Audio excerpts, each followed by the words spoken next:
일어나셔서 누가복음 23장 펴셨고요. 누가복음 23장 26절부터 33절까지입니다.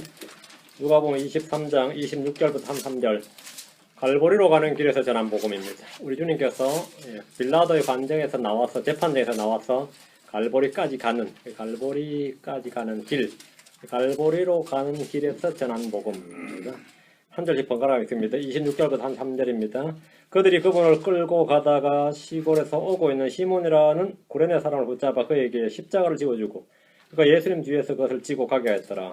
백성과 그분으로 인해 실직을 위하여 토하는 여자들의 큰 무리가 그분을 따라오더라. 그러나 예수님께서 그들을 향해 돌이키시며 이르시되 예루살렘의 딸들아 나를 위해 울지 말고 너희와 너희 자녀들을 위해 울라.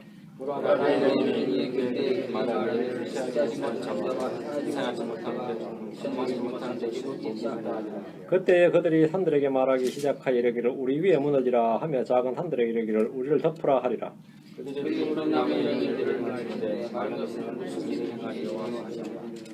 또 다른 두 범죄자도 죽게 되어 그분과 함께 끌려가니라.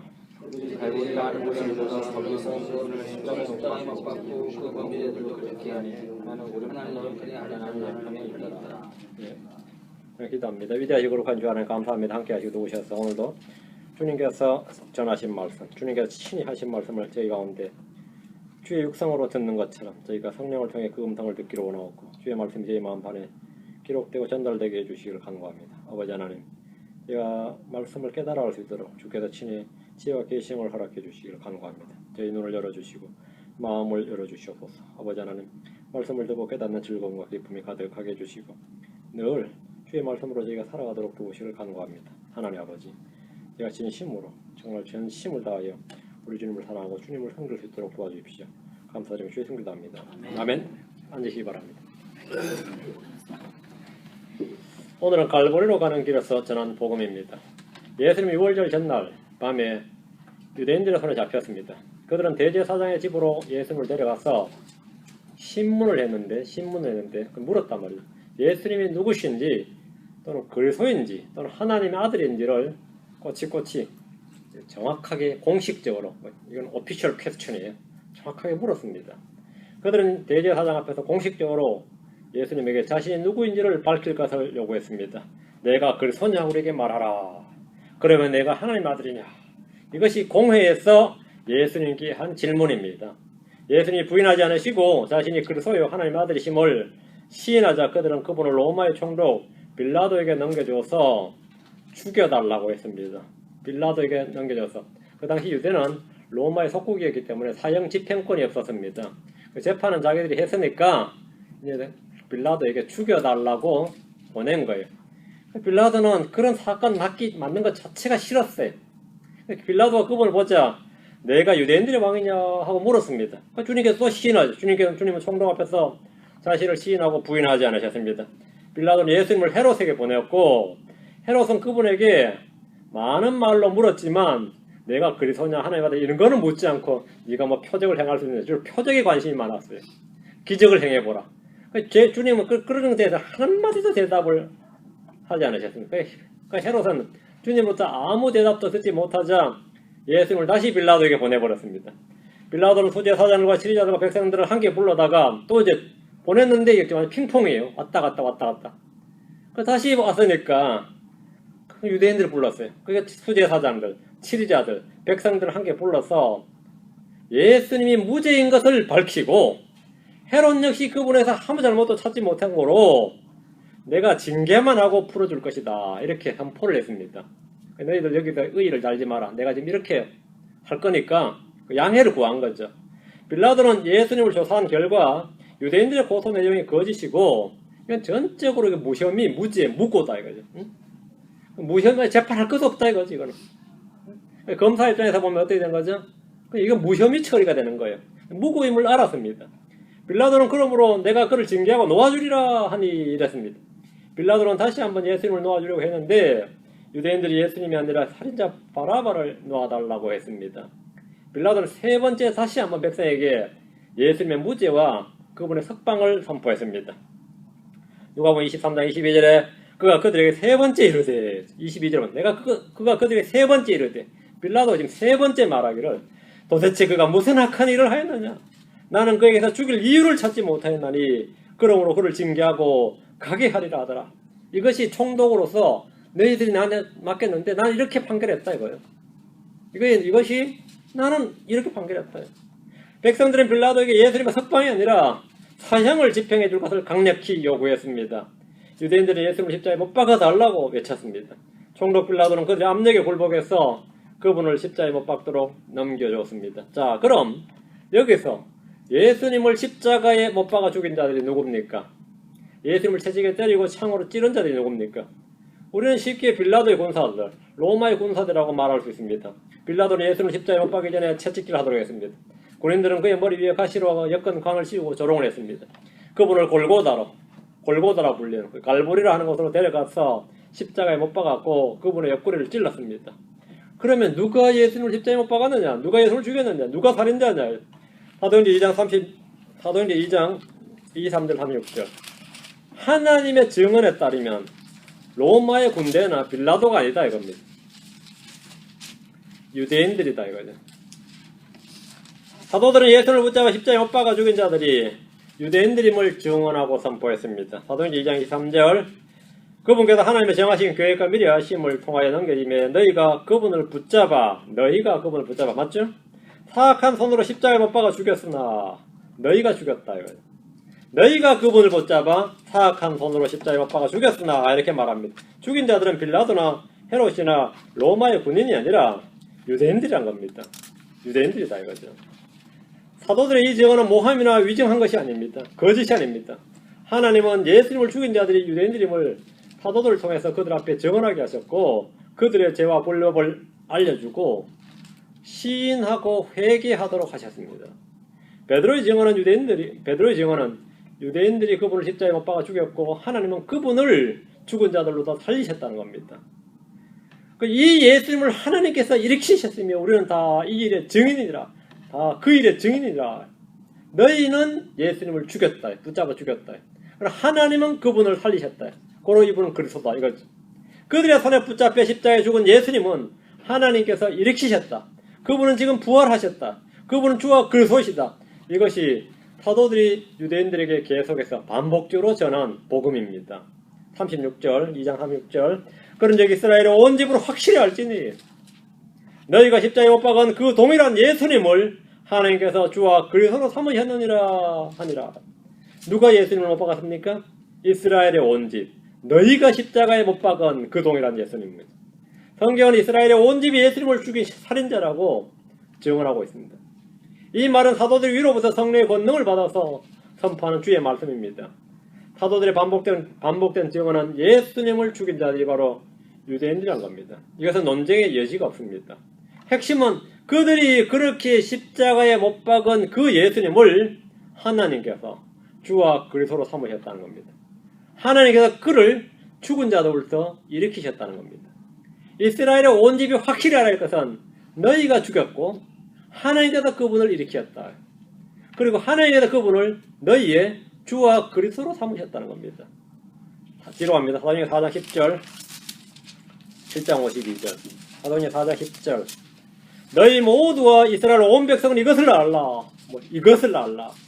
곧 너희가 십자가에 못 박았고 너희가 십자가에 못 박았고 하나님께서 죽은 자들로다 살리신 나사렛 예수 그리스도 이름으로 말미암아 곧 그분으로 말미암아 이 사람이 온전하게 여기 너희 앞에 서 있느니라. 사도들은 너희 모두 온 이스라엘 온 백성 곧 너희가 십자가에 못 박았고 라며 그들이 예수님을 십자가에 못 박아 죽였음을 분명히 증언하고 있습니다. 반복입니다. 반복. 이스라엘 온 백성이 마땅히 알아야 할 것은 너희가 십자가에 못 박아 죽였던 그 나사렛 예수님을 하나님께서 죽은 자들로부터 살리셨다는 겁니다. 하나님께서 죽은 자들로부터 살리신 나사렛 예수님, 그 동일한 예수님, 너희가 죽인 예수님을 하나님을 살리셨다. 살아난 예수님은 너희가 죽인 예수님 같은 분이다. 살리셨다. 유대인들이 십자가에 못 박았던 그 예수님은 무덤에 있는 것이 아니라 죽은 자들로서 살아나셨습니다. 뒤로 사도행전 7장 52절 자, 스데반의 증언입니다. 사도행전 7장 52절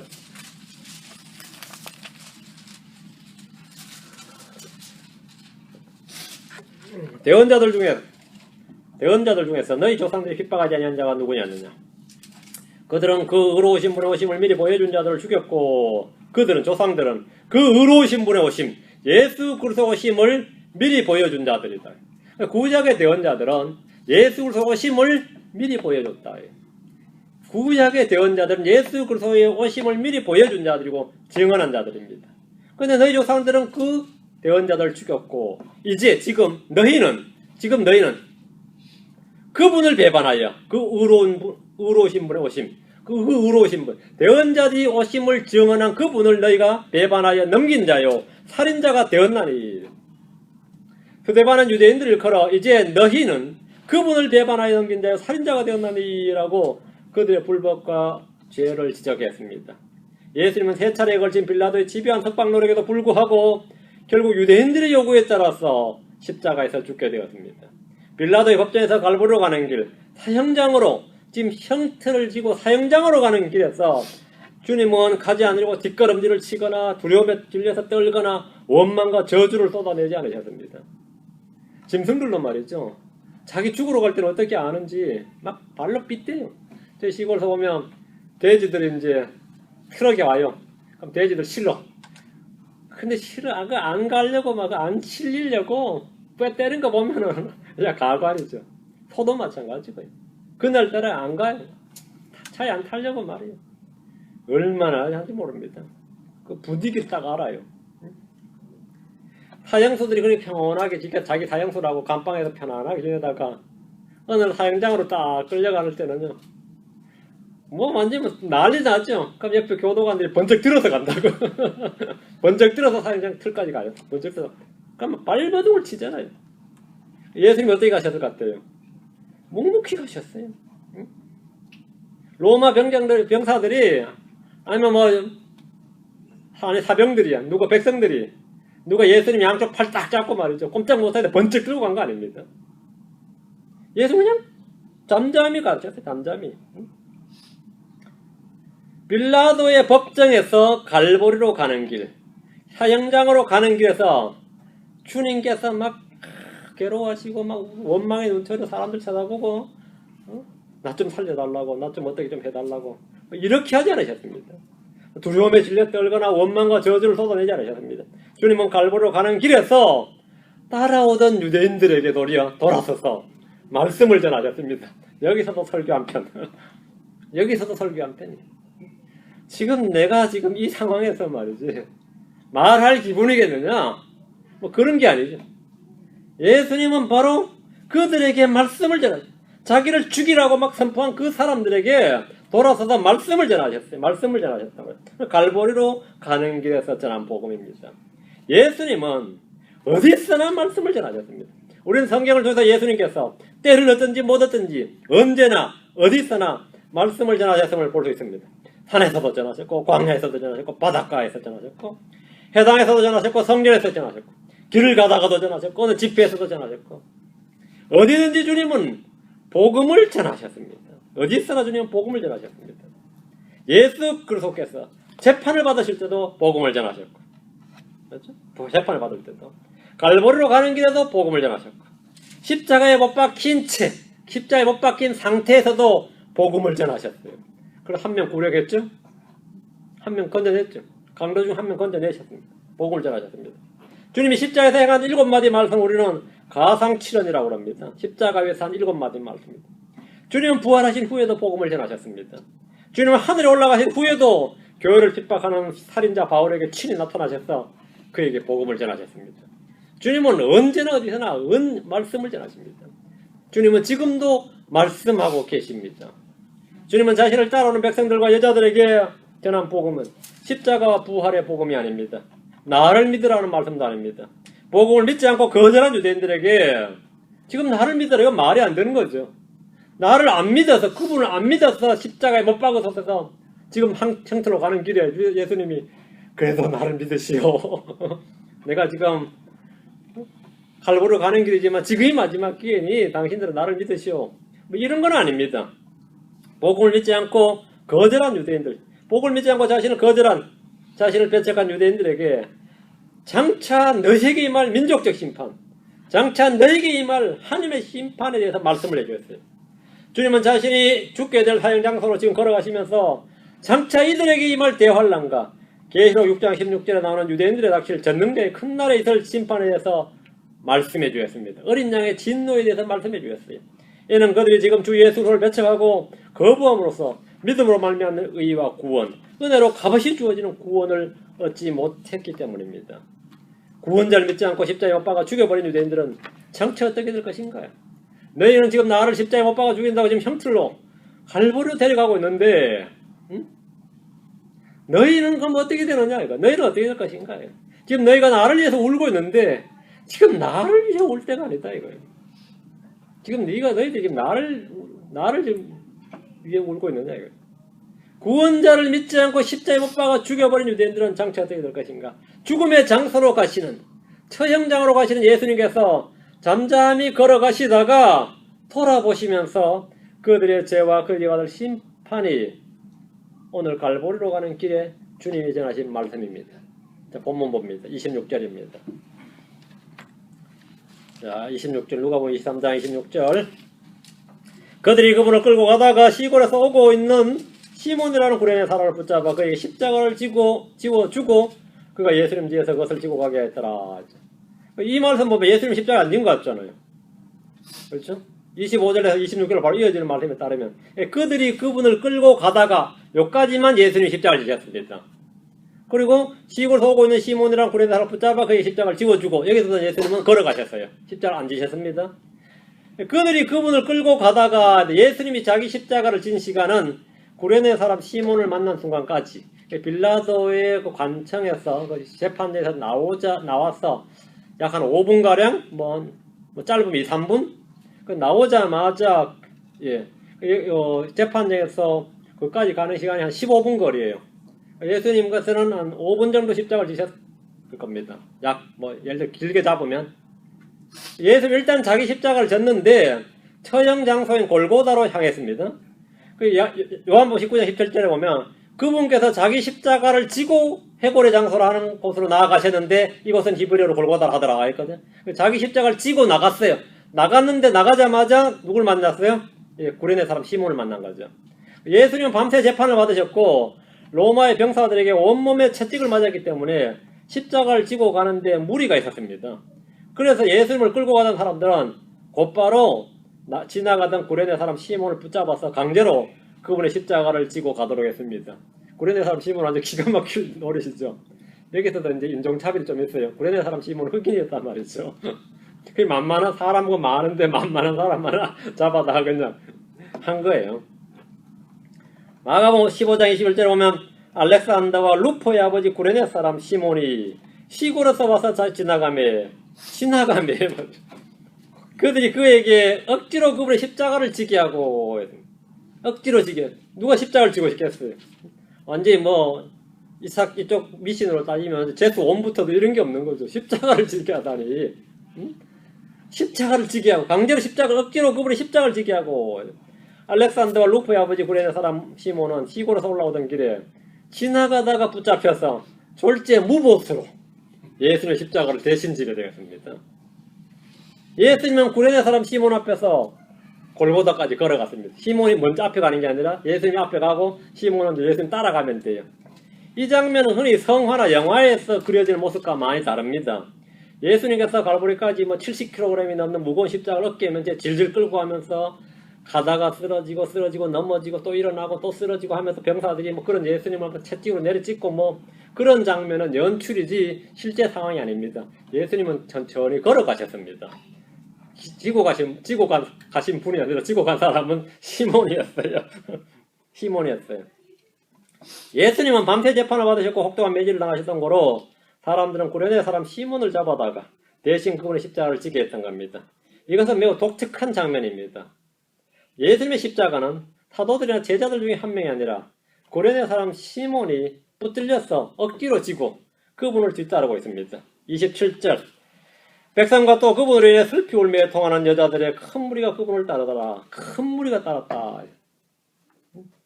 갈보리 언덕까지 가는 길에 백성들과 그분으로 인해 슬피 울며 애통하는 여자들의 큰 무리가 동행을 했습니다. 그들 중 아무도 그리스도의 십자가와 그분의 죽음의 의미를 아는 사람이 없었습니다. 예수님이 왜 죽으시는지, 누구를 위해 죽으시는지 아는 이는 아무도 없었습니다. 예수님의 죽음은 미리 정하신 계획과 뜻이었다는 겁니다. 하나님의 미리 정하신 계획과 뜻이었다는 것이다. 예수님의 죽음은 표적으로 보여주시는 죽음입니다. 요한복음 12장 33절에 그분께서 이것을 말씀하사 자신이 어떤 죽음으로 죽을지 표적으로 보여주시나니, 어떤 죽음으로 죽을지, 자신의 죽음이 십자가에 못 박혀 죽는 것은 표적으로 보여주시는 거예요. 십자가에 죽을 때 사람들 뭐죠? 예수님께서 말씀하신 대로 죽는구나. 그래서 그분을 믿는 근거가 되는 거죠. 본래 유대의 처형 방법은 십자가형이 없어요. 유대는 돌로 쳐 죽이는 거지. 사형 방법이 돌로 쳐 죽이는 거지. 십자가형은 본래 구약의 율법이 없는 겁니다. 매질하거나 돌로 쳐 죽이는 거예요. 근데 주님은 계속 들린다. 어떻게 죽나? 자기 죽음을 대해서 말해. 사람이 자기가 언제 죽을지 어떻게 알아요? 응? 그냥 바라옵기는 평안에 자다가 눈 감고 죽었으면 좋겠다. 뭐 이런 거지요. 근데 예수님 자신이 어떻게 죽을지 미리 다 말씀을 해줬기 때문에 표적으로 보여주시나니. 요한복음 18장 32절에 이것은 예수님의 말씀고 그분께서 자기가 어떤 죽음으로 죽을지 표적으로 보여주시며 하신 말씀을 성취하려 함이더라. 자신의 죽음을 표적으로 보여주셔서 말씀을 해주시고 그게 십자가에서 그대로 이루어지면 그걸 들은 사람들은 뭐가 되는 거냐? 이분은 그 대언자가 맞았구나. 뭐지? 이분이 바로 the prophet. 그분은 이 사람이 바로 그분이 맞았구나. 이렇게. 그게 바로 sign이고 signify입니다. 의미가 있단 말이에요. 그게 표적이라는 것은 기본적으로 sign이라는 것은 signify 준 말이에요. signification. 안다 말이죠. 미리 말씀해 주셨기 때문에 알게 되는 거죠. 그게 표적입니다. 표적은 그 기적과는 다른 겁니다. 그 자체의 영적 의미가 내포되어 있어서 깨닫게 해주는 게 표적이에요. 우리에게 표적을 보여주셔서 하는 말은 우리에게 뭘 보여줘서 깨닫게 해달라는 말이에요. 예수님 십자가가 바로 표적이다 이거예요. 표적. 내가 십자가에 죽는 그 죽음이 바로 내가 미리 말해준 것이고 그 죽음이 뭐라고요? 메시아의 죽음이다. 예수님의 죽음은 성경에 기록된 대로 죽음이었다는 겁니다. 예수님의 죽음은 한 사람이 모든 사람을 대신해 죽는 죽음입니다. 성경 말씀하시길 곧 한 사람이 모든 사람을 위해 죽었으면 모든 사람이 죽었느니라. 그분께서 모든 사람을 위해 죽으신 것은 예수님은 모든 사람을 위해 죽으신 죽음입니다. 예수님의 죽음은 의로운 자로서 불의한 자를 대신하신 죽음입니다. 예수님은 죽음의 고난을 당하려고 사람이 되셨고 모든 사람을 위하여 죽음을 맛보셨습니다. 아브라함이 이삭을 내리고 모리아 산으로 갈 때 함께 동행했던 청년들은 아무것도 모른 채 그냥 따라갔습니다. 그리고 모리아 산에서 무슨 일이 있었는지 잘 몰랐습니다. 함께 3일을 아브라함과 함께 3일을 동행을 했는데 왜 모리아 산으로 가는지, 모리아 산에서 무슨 일이 있었는지 청년들은 몰랐어요. 마찬가지로 예수님이 십자가를 지고 지금 뒤에 구레네 사람 지금 지고 가지만 이 가는 길에 이 많은 무리들이 큰 무리가 동행을 했는데 따라가면서도 아무도 몰랐습니다. 그 죽음이 무슨 죽음인지 어떤 죽음인지 아무도 몰랐습니다. 백성들은 예수님의 죽음을 애도하기 위해서 따라간 것이 아니라 행여나 있을지도 모를 메시아의 표적이나 극적인 반전을 기대하면서 그러면서 그가 따라갔고 여자들은 슬퍼하며 애곡하기 위해서 그분을 따랐을 뿐입니다. 28절 그러나 예수님께서 그들을 향해 돌이키시며 이르시되 예루살렘의 딸들아 나를 위해 울지 말고 너희와 너희 자녀들을 위해 울라. 예수님은 갈보리로 걸어가시면서 그들을 향해 돌이키시며 말씀하시기를 예루살렘의 딸들아 나를 위해 울지 말고 너희와 너희 자녀들을 위해 울라 했습니다. 울지 말라 곧 다시 볼 텐데 가면서 비장한 노트로 오잖아요. I'll be back soon. 내가 곧 돌아올 것이다. 3일 뒤에 내가 다시 돌아올 것이다. 응? 울기는 왜 우냐? 곧 다시 만날 것이다. 이런 말은 아닙니다. 내가 곧 부활할 텐데 울기는 왜 우느냐? 이게 끝이 아니다. 걱정을 하지 마라. 이런 위로의 말이 아니에요. 나를 위해 울지 말라는 그런 말이 아닙니다. 예수님은 울지 말라 하는데 이 울지 말라는 말은 전혀 그런 의미가 아니에요. 이게 끝이 아니다. 왜 우리가 걱정이 많으냐? 내가 평소에 말했잖아요. 3일 뒤에 다시 일어날 거니까 그때 곧 볼 텐데 그럼 제자들도 만약 그냥 믿었으면 3일 뒤에 보겠습니다, 주님. 이랬으면 오늘 엄청 좋죠. 3일 뒤에 보겠습니다, 주님. 그런 이야기는 아니에요. 나를 위해 울지 말라는 것은 예수님의 죽음은 그들이 슬퍼하고 애도하는 그런 유의 죽음이 아니란 겁니다. 너희들이 지금 슬퍼하면 울고 왔는데 왜 슬퍼하고 울어요? 부활 안 믿으니까. 이분의 죽음이 어떤 죽음이 모르니까. 그래서 슬퍼하고 우는데 그거 아니니까 울지 말라고요. 너희들이 우는 건 지금 완전 허두름이에요, 실제로. 예수님은 이 일을 위해 오셨고 십자가의 죽음은 하나님의 뜻을 이루는 영광스러운 순간입니다. 예수님의 죽음은 어떤 크고 놀라운 하나님의 일보다 더 크고 놀라운 하나님의 일을 이루시는 하나님의 사역입니다. 예수님은 자신의 죽음을 통해 하시는 일, 죽음을 통해 이루시는 일이 살아서 행하신 어떤 일보다, 살아서 행하신 모든 일보다 몇 배나 크고 중요합니다. 주님은 자신의 생명을 대속물로 주려고 오셨습니다. 죽지 않으시면 대속물이 될 수 없습니다. 예수님은 선한 목자로서 양들을 위해 생명을 내어놓으셨습니다. 죽지 않으시면 선한 목자가 아닙니다. 예수님은 하나님 곧 우리 아버지의 뜻에 따라 이 악한 현 세상에서 우리를 건지시려고 우리의 죄들로 인해 자신을 주셨습니다. 죽지 않으시면 우리를 건질 수 없습니다. 죽음이 없이는 아무도, 전능하신 하나님도 예수 그리스도의 죽음 없이는 아무도 건질 수 없습니다. 예수 그리스도께서는 우리를 사랑하사 우리를 위해 자신을 향기로운 냄새 허물과 희생물로 하나님께 드리셨습니다. 십자가의 죽음이 없이는 이런 허물과 이런 희생물이 없습니다. 예수님께서 갈보리로 걸어가시는 이 순간은 우리를 대신해 죽기 위해 가는 길입니다. 주님은 자신이 어떤 죽음으로 죽으실지 처음부터 알고 계셨습니다. 주님은 모세가 광야에서 뱀을 든 것 같이 사람의 아들도 반드시 들려야 할 것임을 미리 말씀해 주셨습니다. 요한복음 3장 14, 15절에 모세가 광야에서 뱀을 든 것 같이 사람의 아들도 반드시 들려야 하리니 이것은 누구든지 그를 믿는 자는 멸망하지 않고 영원한 생명을 얻게 하려 하심이니라. 또 말씀하시기를 요한복음 12장 32절에 나하고 내가 땅에서 들리면 모든 사람을 내게로 이끌리라. 주님께서 죽지 않으시면 아무도 이끌 수가 없습니다. 아무도 영원한 생명을 얻을 수 없습니다. 지금 예수님을 따르는 백성들과 슬피 울며 애통해하는 여자들은 이 진리를 알지 못한 채, 또 믿지 못한 채 울고 따르고 있습니다. 너무나 감사해서 너무나 감격해서 우는 사람은 아무도 없습니다. 예수님이 갈보리로 가서 십자가 높이 달려 못 박히면 그분을 믿는 자들이 다 구원받습니다. 그분을 믿는 자들은 모든 죄와 불법과 불의가 제거됩니다. 예수님이 죽지 않으면 우리의 죄는 없어지지 않습니다. 예수님이 죽으시지 않으면 우리는 아무도 하나님과 화해를 이룰 수 없습니다. 우리는 그분의 죽음을 통해서 하나님과 합평, 하나님과 화해를 이루었습니다. 예수님은 자신의 죽음을 통해 죽음의 권능을 가진 자 곧 마귀를 멸하시고 또 죽음을 두려워해서 평생토록 속박에 얽매인 자들을 건져내려 하셨습니다. 예수님의 죽음이 없이는 우리는 사망의 권세를 이길 수 없고 사망의 두려움에서 벗어날 길이 없습니다. 예수님 우리를 위해 죽으심으로써 우리를 향한 하나님의 사랑을 제시하셨습니다. 예수님의 죽음이 없다면 우리는 하나님의 사랑을 깨달을 방법이 없습니다. 예수님 우리를 위해 죽으심으로써 영원한 상속유업의 약속을 받게 하셨습니다. 예수님의 죽으심으로 말미암아 우리는 하나님과 화평을 이루었습니다. 예수님의 죽으심으로 우리의 옛사람 역시 그분과 함께 죽게 되었습니다. 예수님의 죽으심이 없다면 우리의 옛사람은 처리할 방법이 없습니다. 그 누구도 그 어떤 방법으로도 우리의 옛사람은 처리하지 않습니다. 지옥불밖에 없죠. 예수님의 죽으심으로 말미암아 하나님의 새 상속 언약이 발효가 되었습니다. 이 새 상속 언약, 뉴테스먼트는 반드시 상속 언약하는 자의 죽음이 있어야 됩니다. 예수님은 자신의 말씀을 우리 속에 발효시키기 위해서 우리 속에 그 말씀을 역사하게 하기 위해서는 죽으셔야만 합니다. 이것이 바로 예수님의 죽음의 의의예요. 예수님의 죽음은 하나님의 언약을 성취하는 역사적인 사건입니다. 예수님의 죽으심은 율법과 시편과 대언서들에 기록된 말씀을 성취하는 위대한 사건입니다.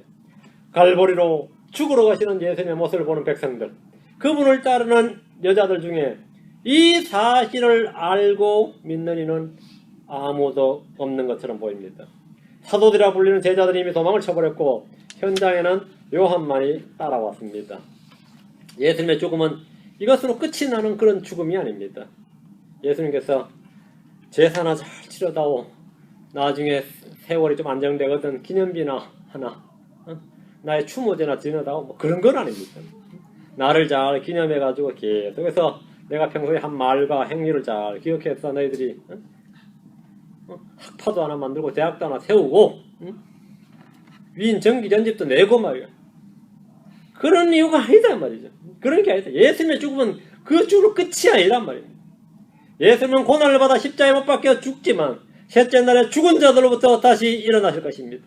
예수님은 성경 기록대로 우리의 죄들로 인해 죽으시고 묻히셨다가 성경 기록대로 셋째 날에 다시 살아나셨습니다. 예수님을 따르던 여자들 중에 이 사실을 아는 이가 없습니다. 예수님을 따르던 무리들 중에서도 아무도 이 사실을 아는 이가 없습니다. 그들은 예수님이 이렇게 죽어버리시면 끝이라고 생각했습니다.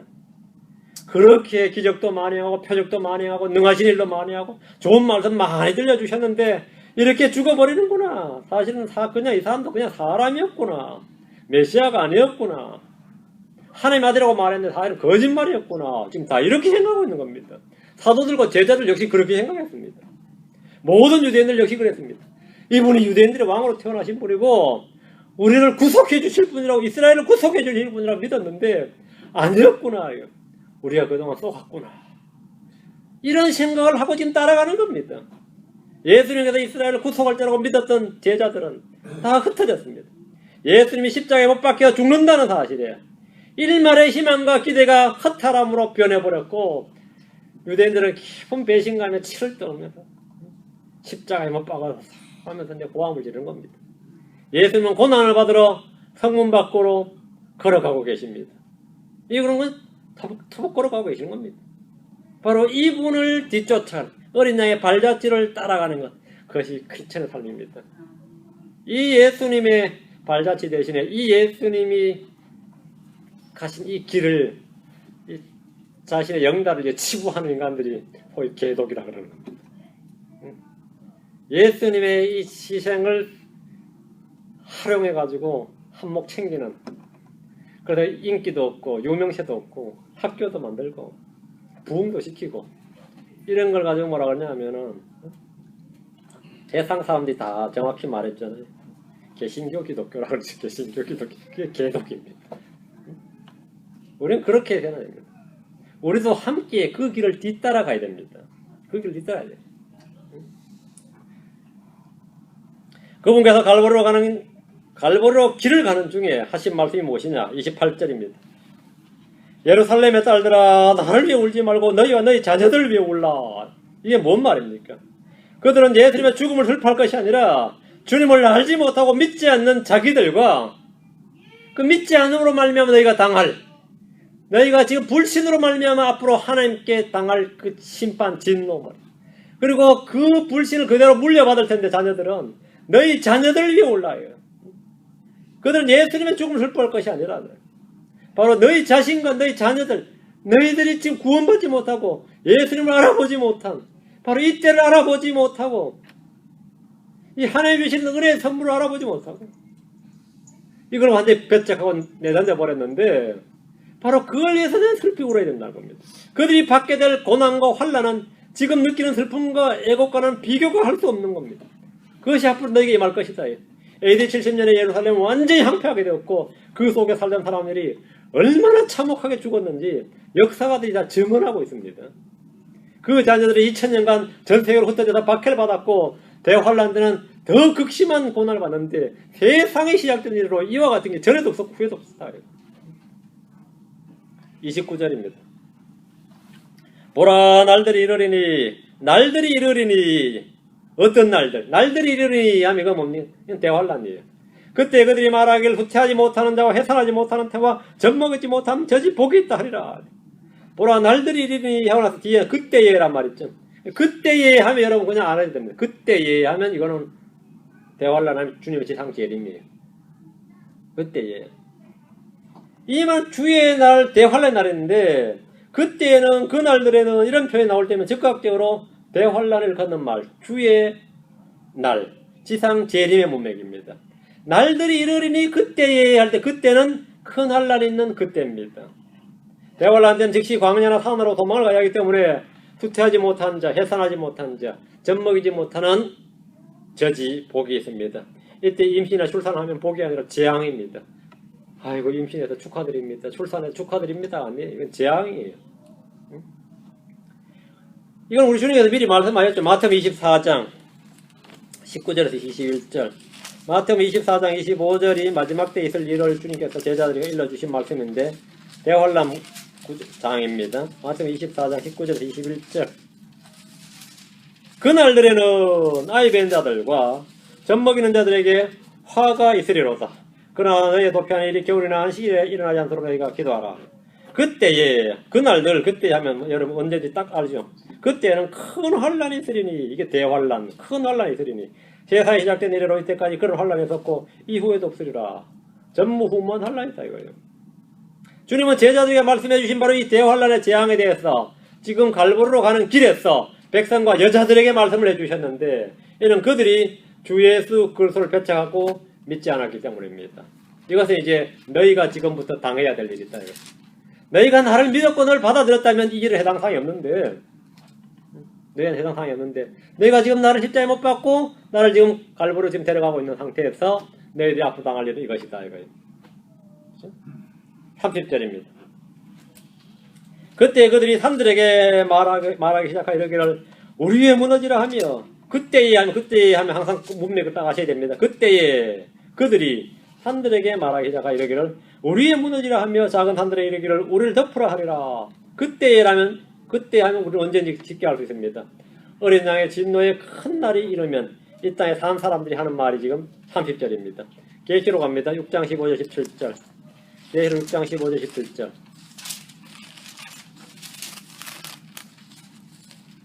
계시록 6장 15절 17절. 예.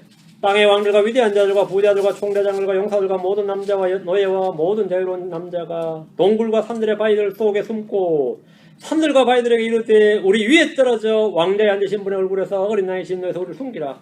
그분의 진노의 큰 날이 일어나서니 누가 너희 서리요 하리라. 딱 말씀이 참 나왔죠. 예수 그리스도를 믿으면 이 진노를 받지 않습니다. 예수 그리스도를 믿으면 하나님의 진노나 어린 양의 진노와 상관이 없습니다. 우리는 그분의 피로 말미암아 의롭게 되었습니다. 우리는 그분을 통해 진노로부터 구원을 받을 겁니다. 성경 말하기를 데살로니가서 1장 10절에 그분께서 죽은 자들로부터 살리신 그분의 아들께서 하늘로부터 오실 것을 기다린지 보여주시나니 이분은 곧 다가올 진노로부터 우리를 건져내신 예수님이시니라. 다가올 진노로부터 우리를 건져내셨다. 우리는 그거와 상관없다 이거예요. 다가올 진노, 즉 어린 양의 진노, 그분의 진노의 큰 날로부터 우리는 이미 건짐을 받았습니다. 우리는 이미 건짐을 받았습니다. 우리는 대환란 전에 들림 받습니다. 그러나 예수님을 십자가에 못 박은 유대인들, 지금 예수를 졸졸 따라오는 이 유대인들은 지금 갈보리까지 함께 동행하면서 그래도 가시는 길에 내가 동행을 했도다, 임종을 지켜드렸도다, 뭐 이게 쓸데없는 소리입니다. 그들은 지금 믿지 않고 지금 주님을 따라가고 있는데 이 진노를 다 감당을 해야 됩니다. 바로 이 진노, 이 어린 양의 진노는 그들 위에 쏟아질 진노입니다. 그러나 너희는 너희와 너희 자녀들을 위해 울라요. 나를 위해 울지 말고, 지금 나를 위해 우는 울음은 그건 잘못된 울음이고, 응? 주님이 우리를 위해 희생하다니 그거 이렇게 울면 얼마나 좋겠어요. 그렇게 우는 울음이 아니단 말이죠. 응? 그 나를 위해 울지 말고 너희와 너희 자녀들 위해 울라는 겁니다. 자, 다시 누가복음으로 갑니다. 본문 23장 31절. 그들이 푸른 나무에 이런 일들을 행할진데 마른 것에는 무슨 일이 행해지리요 하시니라. 자, 주님은 지금 대환란 때 이스라엘에 대해서 말씀하고 계십니다. 푸른 잎이 무성한 무화과 나무를 보시고 주님은 거기서 열매를 얻고자 하셨지만 아무것도 얻지 못했을 때, 그 열매를 못 보셨을 때, 없었을 때, 열매가 그 나무에 없었을 때 그 나무를 저주하셨습니다. 그 나무는 즉시 말라버렸습니다. 푸른 무화과 나무가 졸지 뭐가 됐죠? 마른 나무가 됐죠. 자, 이 무화과 나무는 이스라엘을 상징합니다. 이스라엘은 잎이 무성한 푸른 무화과 나무였습니다. 그들 가운데 예수님이 거하실 때 그들은 믿기만 하면 풍성한 열매를 맺을 수 있었습니다. 예수님이 계실 때 이스라엘의 상태는 푸른 무화과 나무였습니다. 푸른 나무였습니다. 단 뭐가 없었다? 열매가 없었어요. 근데 열매는 어떻게 얻죠? 그분을 믿기만 하면 열매는 풍성입니다. 믿기만 하면. 그들은 주님께 표적을 구했습니다. 그들은 예수님이 그리스도인지 시험을 했습니다. 그들은 예수님에게 그리스도인지 물어보았습니다.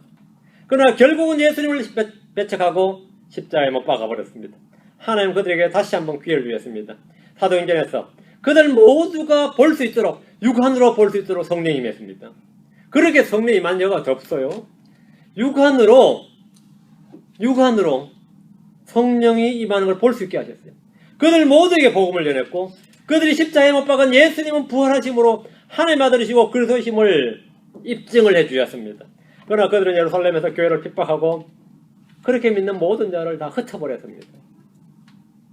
하나님은 로마 군대를 보내서 예루살렘을 심판하셨는데 AD 70년에 이스라엘은 완전히 말라버렸습니다.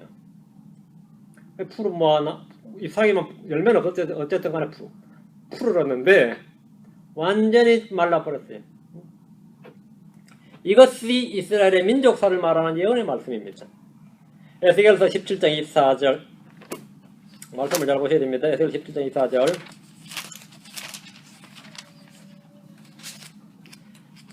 에스겔 17장 24절 나 주가 높은 나무를 낮추고 낮은 나무를 높이며 푸른 나무를 마르게 하고 마른 나무를 무성하게 한 줄을 들의 모든 나무가 알리라. 나 주가 그것을 말하고 행하였느니라. 나무가 민족이죠. 푸른 나무를 마르게 하고 마른 나무를 무성하게 한 줄을 들의 모든 나무가 세상의 모든 민족이 알리라. 나 주가 그것을 말하고 행하였느니라. 주님이 이렇게 하셨다. 주님은 푸른 나무를 마르게 하셨습니다. 그러나 때가 되면 마른 나무를 무성하게 하실 겁니다. 이스라엘의 민족적 부활과 민족적 번영과 형통과 회복은 대환란이 끝나면 문자 그대로 그들에게 이루어질 겁니다. 그럼 모든 민족들이 그걸 알게 된다 이거예요. 그러니까 31절의 해석은 이스라엘의 민족의 흥망성쇠죠. 푸른 나무에게 같이 설진데 그건 AD 70년의 사건입니다. 마른 나무는 어떻게 할 것이냐, 대환란들은 어떻게 되겠느냐 이 말입니다. 그런데 여러분이 아마 설교를 그동안 어떻게 들었는지 아니면 여러분이 주석서나 쫙 보면 일반적으로 이 해석이 이렇게 안 돼 있고 푸른 나무는 예수님, 마른 것은 이스라엘로 해석을 해서 예수님에게도 이렇게 했거늘 너에게는 어떻게 하자 이런 식의 해석이 거의 한 90몇 %예요. 근데 전혀 이거 인기 있는 해석이고 보편적 해석이고 대부분 근본적으로 어쩌고 하는데 그거는 상식적으로 문맥적으로 말이 안 되는 해석입니다. 말이 안 되는 소리예요. 지금 예수님은 자신이 아니라 이스라엘의 미래를 말하고 계십니다. 지금 대환란 문맥이에요. 너희와 너희 자녀들, 너희는 푸른 나무, 너희 자녀들은 마른 나무다. 너희에게는 AD 70년에 이런 일이 터지고 너희 자녀들은 대환란 때 이런 일이 터진다. 이걸 지금 말씀하고 있는 겁니다. 푸른 나무에게 AD 70년에 그 정도에 가까이 터지면 대환란 때 마른 나무는 어떤 일이 발생하겠느냐. 그래서 너희와 너희 자녀들이 울라 이 말입니다. 나를 십자가에 못 박았는데 너희는 어떻게 족치겠느냐. 이 이야기가 아니죠. 근데 저도 그렇게 배웠어요. 한동안 그렇게 배워서 뭔가 찜찜하긴 한데 갑자기 문맥이 좀 어긋나는 느낌은 드는데 그렇게 배웠는데 그 이야기가 전혀 아닙니다. 지금 예수님은 자신이 아니라 이스라엘의 미래, 이스라엘 민족의 미래를 말하고 계십니다. 자신을 믿지 않는 이스라엘, 자신을 배척하고 거역하면서 지금 따라오는 이스라엘을 향해서 그들이 장차 당할 일을 지금 말씀하고 계신 겁니다. 맞죠? 이스라엘이 자기 땅에 살면서 율법과 성전과 유대교란 종교를 가지고 있을 때는 비록 열매는 없었지만 잎이 무성한 푸른 나무였습니다. 비록 열매는 없었지만 그때 로마가 들이닥쳤습니다. 그게 AD 70대 디아스포라입니다. 푸른 나무에 설 때 당한 고난이 디아스포라이고 그 다음부터 땅을 빼앗기고 민족은 뿔뿔이 흩어지고 성전은 없어지고 그리고 지금 AD 2014년 플러스 알파 몇 년 더 뒤에 있을 대환란 때 고난이 마른 나무일 때 당하는 고난으로 큰 환란 야곱의 고난입니다. 32절입니다. 또 다른 두 범죄자도 죽게 되어 그분과 함께 끌려가니라.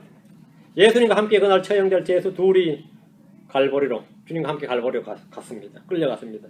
사형 집행일에 죄수들이 한꺼번에 모아놨다 처형해버린 겁니다. 다른 두 범죄자도 죽게 되어 있는데 이것이 본래 우리가 받아야 할 형벌이고 심판입니다. 우린 죄 가운데 태어나서 죄들 가운데서 죽게 된 사람들입니다. 예수님이 이렇게 죽게 된 죄인들을 구원하기 위해서 주님 자신이 죽으셨습니다. 우리는 모두 죄 가운데 태어났지만 죄들 가운데서 죽지 않을 수 있습니다. 죄들 가운데서 태어난 것은 나의 선택이나 의지가 아닙니다. 그건 내가 어쩔 수 없는 겁니다. 죄 가운데 태어난 것은 나의 뜻도 나의 선택도 나의 의지도 아니지만 죄들 가운데서 죽지 않는 것은 믿음으로 말미암는 나의 선택, 나의 의지, 나의 결정입니다. 3의 3절 그들이 갈보리라 하는 할 때 갈보리라 불리는 콜드죠. 그들이 갈보리라 불리는 곳에 이르러 거기서 그분을 십자가에 못 박고 그 범죄자들도 그렇게 하니 하나는 오른편에 다른 하나는 왼편에 있더라. 아주 믿음 좋은 사람들이라 불리는 사람들도 성경에서 이 갈보리는 틀렸다고 생각해요. 저한테도 뭐 자주 반론 제기하는 사람들 중에 하나가 그래서 그 구절은 갈보리가 아니라 해골이 맞대요. 그 구절은 갈보리가 아니라 해골이 맞다는 거예요. 성경에 갈보리라 하는 곳에 이르러 갈보리라 불리는 곳에 이르러죠. 해골은 해골의 장소라고 해서 뜻이지 불리는 것이 아닙니다. 갈보리란 뜻이 해골의 장소예요. 갈보리 뜻이 불리기는 갈보리로 불리고 무슨 말인지 알겠어요? 한국 사람들이 LA를 옛날에 뭐라 그러냐면 나성이라 불러요. 나성. 난 처음에 촌놈이 내가 나성이 서울 어디쯤 붙은 줄 알았어요. 근데 그게 LA를 말한다 그러니까 참 희한하더라고요. 그 뭐 나성에 가면 편지를 보내주라고 뭐 그런 노래도 있었고 그랬어요. 우리 어릴 때는. 나성. 그 나중에 LA 하니까 LA 뜻이 뭔데? 그 로스앤젤레스래. 그 저는 또 이거 몰라가지고 스페인을 모를 때니까 로스앤젤레스가 로스트 엔젤 그줄 알았어요. 그 잃어버린 천사들인 줄 알았어요. 그래서 나중에 로스가 이게 그냥 로스가 베니시의 관사도고 맞아. 그 뒤에 엔젤스구만. 하여튼 그런데 그 내가 왜 이 말 하냐면 한국 사람에게 LA는 나성이라고 불립니다. 나성이란 뜻은 천사들이에요. 무슨 말인지 알겠어요? 갈보리는 불리는 이름입니다. 콜드고 갈보리의 뜻은 뭐죠? 예, 해골입니다. 해골 장소입니다. 이해됩니까? 그럼 우리 친척 중에 나성으로 뭐 여행 갔어요. 나성으로 갔어요 하면 그 말 되죠? 한국에서는 말이 돼요. 영어로는 LA, 로스앤젤레스 맞아요? 한국어로는 나성입니다. 근데 우리 친척은 천사들이 가서 죽었다고 그게 말이 돼요? 우리 친척은 이번에 천사들에게 이민 갔어. 그게 말이 되냐고. 그게 그들이 갈보리라 하는 곳에 이르러 이거죠. 갈보리라 불리는 곳에 이르러지. 해골이라는 곳에 이르러 해골에 이르렀다고? 그런데 이 상식한 이 신학자들 사람들이 그게 맞다고 팍팍 웃겨요. 콜드죠, 콜드. 갈보리라 하는 곳에 이르러. 갈보리는 라틴어입니다. 골고다는 히브리어예요. 그 히브리 사람은 골고다라 불렀고 갈보리는 라틴어라 불렀습니다. 근데 골고다는 골고다로 돼 있어요. 원어 자체가 영어예요. 여기는 갈보리라 돼 있습니다. 그러니까 그 라틴어가 킹제임스 성경에 28번 나옵니다. 28단어가 나와요. 주님 십자가에 못 박히실 때 그 위에 히브리어, 헬라어, 라틴어로 기록되어 있습니다. 빌라도 자체가 라틴어를 쓴 사람입니다. 이 당시 시대가 누가복음이 뭐라고요? 이방인을 위한 복음서입니다. 라틴어, 당연히 이방인들이 알아듣는 언어입니다. 한국 사람에게 나성이에요. 나성이 어디 있어요? LA지 그러면 그건 한국서는 나성이에요. 한국서는 나성이라 불리더라요. 히브리인들에게는 골고다라 불렸고 그 다음에 나머지 이방인들에게는 거기를 뭐라고 골고다라 안 부르고 뭐라고 하냐면 갈보리라 불렀습니다. 당연히 갈보리가 맞죠. 갈보리가 없는 성경은 다 틀린 성경입니다. 그건 거짓 성경이에요. 갈보리 킹제임스 성경에서만 나오는 주의 말씀입니다. 근데 한국 사람 다 갈보리 알죠? 찬송가가 갈보리 산위가 있으니까 성경에 없는데 찬송가 있잖아요. 그죠? 오늘 현대적 본들에서는 약속이라 한 듯이 해골이라 하는 곳, 개정, 표준역, 현대인, 공동번역은 해골산 이렇게 번역을 했습니다. 지명의 이름을 해석을 해서 번역해버린 겁니다. 인명이나 지명을 번역하는 것은 뉴욕을 새항구 이렇게 한 것 같아요. LA를 천사들 이렇게 해석해서 번역하는 것과 같습니다. 그건 말이 안 되는 겁니다. 예를 들어서 한국에서 누가 나성에 갔다 이렇게 말하지 천사들이 갔다 그렇게 말하지 않습니다. 그렇게 말하고 잘된 번역으로 한 사람은 없어요. 우리 이제 1970년대, 80년대까지만 해도 여기 미국 사정 잘 모를 때 말이죠. 영화 자막 번역하는 사람들이요. 헐리우드를 번역을 못 해가지고 헐리우드를 성님이라고 번역했어요. 할리, 그게 홀리가 내가 거룩할 성자에 우신 풋불림자에서 성님, 나 성님이 뭔지 몰랐는데 성님에 갔다 이 말이 되나? 성님에 갔다 그럼 사람 오케이 한국기로 번역했어. 헐육 거룩한 숲에 갔어. 아이고 헐육이 거룩한 숲이에 응? 거룩한 숲이란 뜻이지. 갈보리가 뜻이 해골의 장소란 뜻입니다. 불리기는 갈보리라 불립니다. 갈보리구나. 그런데 오늘날 소위 신학자들이라는 사람들, 목회자라는 사람들이 하나같이 조금 아는 척 하면서 킹제임스 성경이 갈보리를 막 반대를 하고 갈보리 나는 없애고 감추는데 전력을 다합니다. 참 가증스러운 일이죠. 킹제임스 성경 마태복음 27장 33절, 마가복음 15장 22절, 요한복음 19장 17절에는 헬라 원어 자체가 골고다라고 되어 있기 때문에 히브리어 지명 원문에 그대로 써서 골고다니까 골고다라고 번역하고, 여기는 해골의 장소라고 밝혀뒀습니다. 누가복음 23장 33절 본문에서는 갈보리 이렇게 되어 있죠. 이게 크레니온입니다. 크레니온으로 되어 있으니까 크레니온의 뜻은 스컬, 지명은 갈보리입니다. 라틴어 지명으로 기록을 했습니다. 히브리어로 골고다, 라틴어로는 갈보리입니다. 33절 본문에 그들이 갈보리라 부르는 곳에 이르러, 그들이 갈보리라 뭐 해석되는 뜻을 가진 곳에 이르러, 그게 아닙니다. 부르는 곳에 이르러 이렇게 되어 있습니다. 사람들은 그곳을 골고다라 부르든지 갈보리라 불렀는데 히브리인들은 골고다라 부르고 이방인들은 갈보리라 불렀습니다. 아무도 해골의 장소라고 부르지 않았습니다. 해골의 장소란 뜻이다 이거죠. 킹제임스 성경, 킹제임스 역자들은 정확하게 누가복음 23장 33절이 다른 복음서에 기록된 골고다가 아니라 크라니온, 이 정확히 알았던 거로 정확하게 그 언어에 해당하는 갈보리로 번역을 한 겁니다. 이런 번역은 현대의 어떤 언어학자들, 성사학자들, 신학자들 엄두도 못 냅니다. 왜? 그 실력이 따라가질 못하기 때문입니다. 그런 지식이 전혀 없기 때문입니다. 예수님 번역하면 해골의 장소라는 뜻을 가진 히브리어로 골고다, 라틴어로 갈보리라 부르는 곳에 십자가에 못 박히셨습니다. 범죄자 둘은 주님의 오른편과 왼편에 달렸는데 이는 이사야 53장 12절에 이는 그가 자기 혼을 쏟아부어 죽기까지 하며 범죄자들과 함께 계수되었기 때문이니라, 이 말씀의 성취였습니다. 예수님은 죽는 순간에도 기록된 성경 말씀을 정확히 이루심으로써 그것을 보는 이들에게 믿음의 증거를 주셨습니다. 빌라도의 재판정에서 갈보리로 오는 동안 예수님은 백성들과 슬피 애곡하는 여자들에게 그들에게 장차 임할 때 환난과 그들 이후에 그 자손들에게 임할 말씀을, 그 심판에 대해서 말씀을 해주셨는데, 이는 그 일이 이루어질 때, 그 일이 문자 그대로 이루어질 때 주 자기들의 하나님인 줄, 예수님이 주 자기들의 하나님인 줄 알고 믿게 하기 위함입니다. 그 성취될 때 믿으라 이거죠. 알고 믿게 하기 위함입니다. 자, 오늘은 이 갈보리로 가는 길에서 주님께서 정하신 유대인들에게 전한, 자기를 믿지 않는 유대인들에게 전한 민족적 심판에 관한 말씀입니다. 오늘 이 말씀을 하고 잠깐 기도하고 마치겠습니다. 위대하시고 거룩하신 주 하나님 감사합니다. 하나님께서 은혜와 복을 많이 주셔서 저희가 주의 말씀을 바르게 깨닫고 바르게 알고 또 믿을 줄 하셔서 감사합니다. 사랑하는 아버지 하나님, 은혜의 은혜를 다하시고 복을 주셔서 저희가 계속해서 주님의 말씀을 가지고 살아가도록 도우시길 원하옵니다.